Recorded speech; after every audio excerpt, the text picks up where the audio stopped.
Prepare-se para uma imersão profunda em um tema que, embora atemporal, está passando por uma revolução: o amor e os relacionamentos. Vamos muito além dos contos de fadas e dos felizes para sempre. O que me fascina é que não se trata apenas de novo versus velho quando falamos de amor. Estamos lidando com uma mudança sísmica, uma ruptura das estruturas que antes nos guiavam, sem um mapa claro para o que vem a seguir. É isso aí. E para nos guiar nessa imersão, vamos mergulhar nas ideias de A Novo Desordem Amoroso, um livro de Pascal Bruckner e Alain Finkielkraut. Eles chamam essa mudança de nova desordem amorosa. E como você disse, não é tanto um novo conjunto de regras, mas sim o desmantelamento das antigas. É como se os modelos tradicionais, o amor conjugal, o amor andrógeno, até mesmo o foco na sexualidade genital estivessem se desfazendo. E essa erosão não apenas se opõe à velha ordem, ela desorienta completamente, tirando seu ponto central e questionando a própria ideia de uma fórmula mágica para o desejo. E aí você se identifica com essa sensação de desordem na sua vida, na forma como os relacionamentos se desenrolam ao seu redor, essa incerteza, essa dúvida sobre como se conectar verdadeiramente com alguém nos dias de hoje. Sem dúvida. Um dos pontos mais interessantes que o livro levanta é como essa desordem desafia o que por muito tempo foi o olhar dominante sobre a sexualidade: a perspectiva masculina. É aqui que a coisa fica interessante. Os autores argumentam que essa perspectiva, muitas vezes focada no espetáculo visual e na conquista, está começando a ruir. E eles usam um exemplo que pode surpreender: os filmes pornográficos. Pode parecer contraditório, mas, apesar de aparentar quebrar tabus, Bruckner e Finkielkraut argumentam que a pornografia, em grande parte, alimenta as fantasias masculinas, reforçando uma visão limitada do prazer feminino. Eles até dizem: muitas mulheres na tela, mas sempre feitas sob medida, exatamente de acordo com as fantasias masculinas. E esse foco masculino na ejaculação como ápice, o grande finale, será que não limita a experiência para ambos os parceiros? Com certeza, Bruckner e Finkielkraut sugerem que essa ênfase em um único clímax localizado pode fazer com que os homens percam a riqueza e a complexidade do prazer feminino. Faz você repensar o papel das expectativas e dos estímulos visuais nos seus próprios relacionamentos. Será que estamos presos demais na performance da intimidade, deixando de lado as nuances, as sutilezas do prazer? Essa é a questão. E, enquanto a perspectiva masculina é desafiada, vemos também a ascensão da perspectiva feminina, com as vozes das mulheres ganhando força e moldando o panorama do amor e do desejo. Finalmente. E o livro explora a fundo a ideia de que o prazer feminino é muitas vezes mais multifacetado, menos dependente de estímulos visuais e mais difícil de definir. E eles contam uma história fascinante sobre uma mulher que anda à frente do marido de propósito para ver se ele será tentado por uma prostituta. Uau! Uma inversão de poder e tanto. O que você acha que isso revela sobre a mudança na dinâmica do desejo? Para mim, mostra que as mulheres não aceitam mais ser apenas objetos passivos do desejo masculino. Elas estão tomando as rédeas, reivindicando seu direito de explorar e vivenciar o prazer em seus próprios termos. Falando em termos, o livro também menciona a demanda por um salário mínimo de prazer. O que você achou disso? Achei uma metáfora poderosa. Representa a recusa das mulheres em se contentarem com uma experiência erótica desigual. Elas exigem reconhecimento, reciprocidade e um nível de satisfação que vá além de simplesmente satisfazer o homem. Essa mudança de perspectiva nos convida a repensar a intimidade e o prazer, não é? Sem dúvida. Nos instiga a ir além das definições e expectativas rígidas, a abraçar a diversidade e a complexidade do desejo humano. E isso nos leva a outra ideia intrigante, a de um erotismo que transcende o puramente genital. Exatamente. Bruckner e Finkielkraut defendem uma visão mais ampla da eroticidade que não se limita a partes específicas do corpo. Eles até revisitam práticas antigas, como o coitus reservatus, onde o homem se abstém de ejacular. Isso parece um território desconhecido para muita gente. Mas os autores não estão falando de uma técnica para durar mais ou algo assim. Eles propõem uma nova perspectiva. Qual seria essa perspectiva? Claro. Sou curioso. Eles sugerem que pode ser uma forma de o homem se sintonizar mais com as nuances do prazer feminino, de ir além do foco exclusivo no próprio clímax. E conectam isso a práticas taoístas, adamitas e tântricas, onde o objetivo não é apenas a liberação física, mas uma conexão mais profunda, uma transformação. É como uma espécie de mindfulness sexual, não é? Prestar atenção às sensações, à energia, à conexão, em vez de correr para o objetivo final. É isso mesmo. E, embora possa soar radical, acho que reflete um desejo crescente por uma experiência sexual mais holística, mais gratificante, que vá além do puramente genital. E esse desejo por um erotismo mais amplo é algo que os autores exploram a fundo, certo? Eles falam sobre essa ideia de inocência polimorfa, libertando-se das definições rígidas do que é sexual. Sim, eles defendem a exploração de todas as partes do corpo como potenciais fontes de prazer e conexão. nos convidam a redescobrir a sensualidade do toque, do paladar, do olfato, do som, a despertar os sentidos que muitas vezes ignoramos em nossa busca pela satisfação genital. E eles usam uma linguagem muito evocativa para descrever isso, falando sobre usar comida, texturas, sensações inesperadas para criar uma experiência erótica mais lúdica e aventureira. Realmente nos leva a questionar as ideias preconcebidas sobre o que é apropriado ou normal no quarto. Com certeza. E acho que esse questionamento é essencial na nova desordem amorosa. Trata-se de nos libertar dessas categorias rígidas, desses roteiros prontos, e nos abrir para as infinitas possibilidades de prazer e conexão. Será que estamos à beira de uma revolução sexual? Ou apenas testemunhando uma mudança sutil, mas significativa na forma como entendemos e vivenciamos o desejo? Talvez ambas as coisas.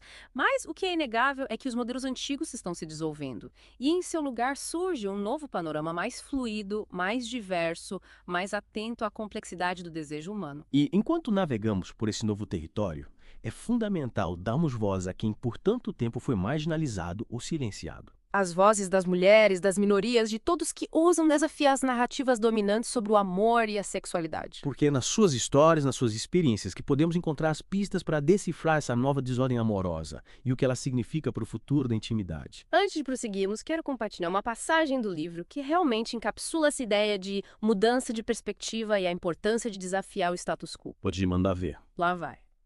As putas regicidas nos convidam a uma mutação. Estamos prestes a mudar o regime amoroso.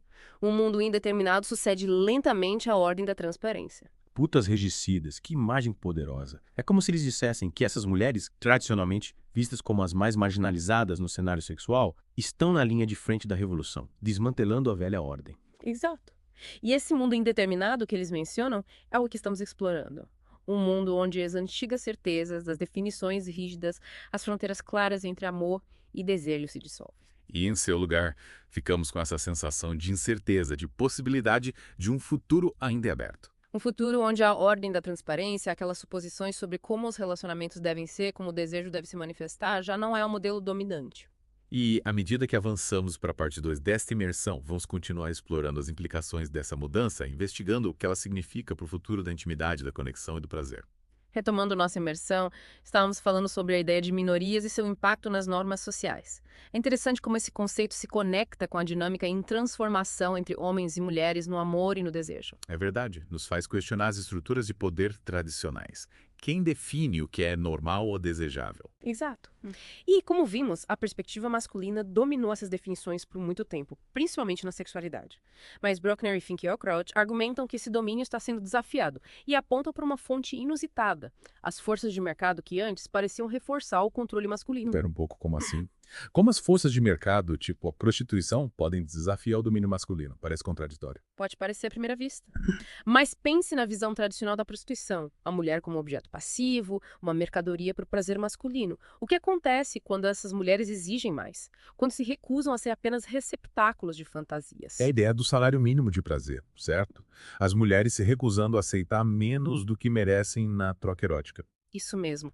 E essa demanda, essa recusa em ser apenas objeto, é onde as forças de mercado começam a mudar. Abala a dinâmica de poder, força os homens a reconhecerem que o prazer feminino não é algo que se compra ou se controla. Então é como se as mulheres na prostituição se tornassem uma minoria, no sentido de que rejeitam a ordem dominante, as expectativas tradicionais do seu papel. Exatamente. E essa rejeição tem um efeito dominó, questionando não apenas a dinâmica da prostituição, mas as posições sobre desejo masculino e feminino em geral. E nos relacionamentos fora da prostituição? Será que as mulheres também exigem esse salário mínimo de prazer? É uma pergunta interessante, que Bruckner e Finkielkraut não respondem diretamente, mas eles oferecem insights sobre como as mulheres estão assumindo o controle da sua experiência erótica, mesmo dentro dos relacionamentos tradicionais. E um desses insights é sobre uma prática que pode causar surpresa. O coitus reservatus, que mencionamos antes. Lembra do que se trata? Basicamente é a prática do homem se abster de ejacular durante a relação sexual. Parece meio fora do comum, né? Mas os autores não estão falando de uma meta de desempenho ou de durar mais. É uma outra perspectiva. O que me intriga é que inverte o roteiro do que seria o objetivo do sexo.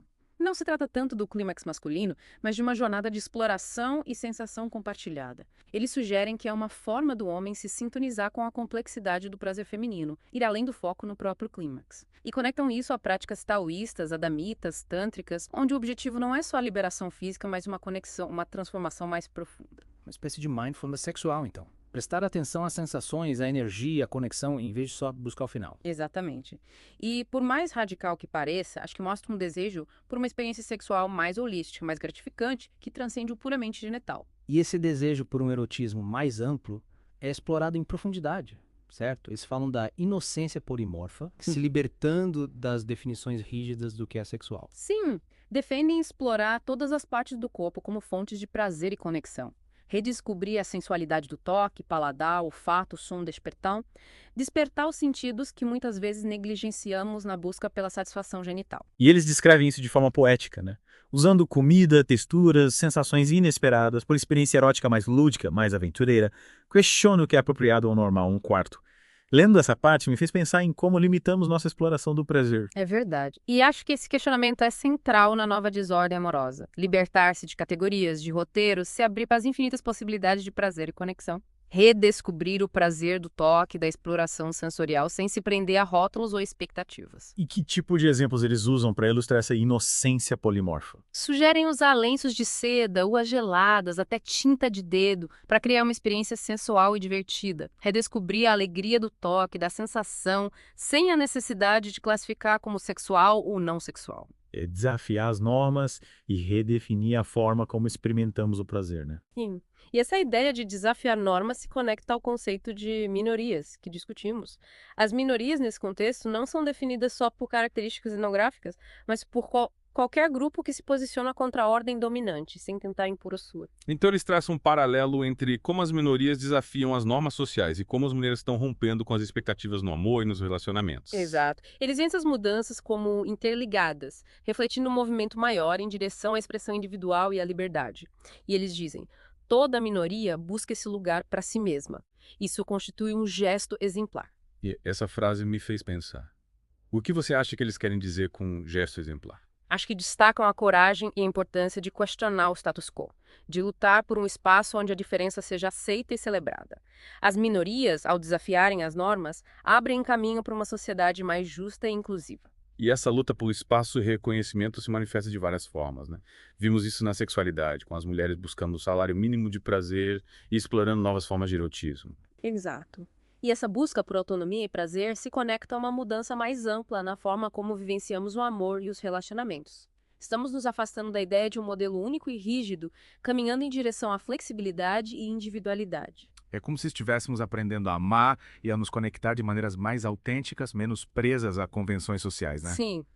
E essa mudança, por mais confusa e desafiadora que seja às vezes, nos leva a um futuro onde o amor e o prazer são vividos de forma mais livre e consciente. E, enquanto navegamos por esse novo território, é importante ter a mente aberta, questionar nossas próprias crenças e expectativas. Com certeza. Afinal, a nova desordem amorosa não é sobre encontrar novas regras, mas sobre abraçar a complexidade e a beleza do amor e do desejo em todas as suas formas. Para aprofundarmos essa exploração, vamos para a parte final da nossa imersão, onde discutiremos as implicações dessa mudança para o futuro da intimidade e do prazer. Bem-vindos de volta para a última parte da nossa imersão em Um Novo Desordem Amoroso. Vimos que os modelos tradicionais de amor e relacionamento estão mudando radicalmente, criando o que os autores chamam de nova desordem amorosa. É um mundo onde as regras antigas não valem mais e o futuro da intimidade parece incerto, né? Mas, em meio a essa desordem, Bruckner e Finkielkraut nos mostram uma visão mais ampla e libertadora do erotismo. Eles nos desafiam a ir além do foco só no genital, a ter uma abordagem mais holística e criativa do prazer. É como se eles nos dessem permissão para redescobrir a sensualidade do corpo inteiro, para despertar sentidos que esquecemos buscando só o clímax. E essa mudança de perspectiva, essa vontade de explorar além do convencional, se reflete na inocência polimorfa, um conceito que desafia o que consideramos sexual. É se libertar de categorias rígidas, de limites que ditam o que é aceitável ou tabu. Me lembro o Coitus Reservatus, onde o objetivo não é só o clímax, mas a exploração sensorial. Exatamente. A inocência polimorfa leva essa ideia adiante. Eles usam exemplos e descrições bem vívidas para ilustrar isso, falando de usar comida, textura, sensações inesperadas na experiência erótica. Falam até de usar maquiagem, pintura corporal, elementos da natureza como lama ou água, para criar uma atmosfera mais lúdica e aventureira. Nossa, a vovó ia ficar chocada. Mas acho que isso mostra um desejo por uma expressão mais autêntica e individual do desejo. Com certeza. É ir além dos roteiros prontos, ser mais criativo, espontâneo, mais conectado com os próprios desejos do parceiro. E essa ênfase na individualidade, em abraçar as diferenças, em vez de seguir um padrão único, parece ser central no livro. Sim, e se conecta com o conceito de minorias, não só no sentido demográfico, mas como qualquer grupo que desafia a ordem dominante sem impor a sua. É como se eles dissessem que a verdadeira libertação não vem de trocar um conjunto de regras por outro, mas de abraçar a multiplicidade de desejos, a fluidez das identidades, a desordem da experiência humana. E essa aceitação da desordem, da incerteza, é o mais radical e desafiador na visão deles. É abrir mão da certeza, das ideias pré-concebidas sobre como o amor e os relacionamentos deveriam ser. É mergulhar no desconhecido e além do familiar e confiar que, em meio ao caos, a gente pode encontrar uma conexão mais profunda e satisfatória. Uma jornada que exige coragem, honestidade e a disposição de desafiar não só as normas sociais, mas as nossas próprias crenças e desejos. Então, concluindo nossa imersão em O Novo Desordem Amoroso, ficamos com a mistura de excitação e apreensão. Os modelos antigos de amor estão ruindo e o futuro é incerto. O que você diria para quem está refletindo sobre essas ideias? Eu diria que nessa incerteza existe uma oportunidade. Uma chance de redefinir o que é amar, se conectar, sentir prazer, criar um mundo onde o desejo não é ditado por regras, mas flui livre e autenticamente. Um mundo onde a nova desordem amorosa não é uma doença, mas um mosaico vibrante e em constante mudança da conexão humana. E enquanto navegamos por esse novo cenário, é importante lembrar que não existe um jeito certo de amar ou desejar. As respostas não estão em livros, mas dentro de nós e na coragem de abraçar a beleza da bagunça humana. Encerrando nossa imersão, fica a pergunta: para onde vamos agora? Se os modelos antigos estão se desfazendo e não há uma nova ordem, o que isso significa para o futuro da intimidade? Mais liberdade e experimentação ou novas formas de controle? Essa é a questão para você, nosso ouvinte, pensar. Se você se interessou, recomendamos O Novo Desordem Amoroso. Obrigado por se juntar a nós nessa imersão.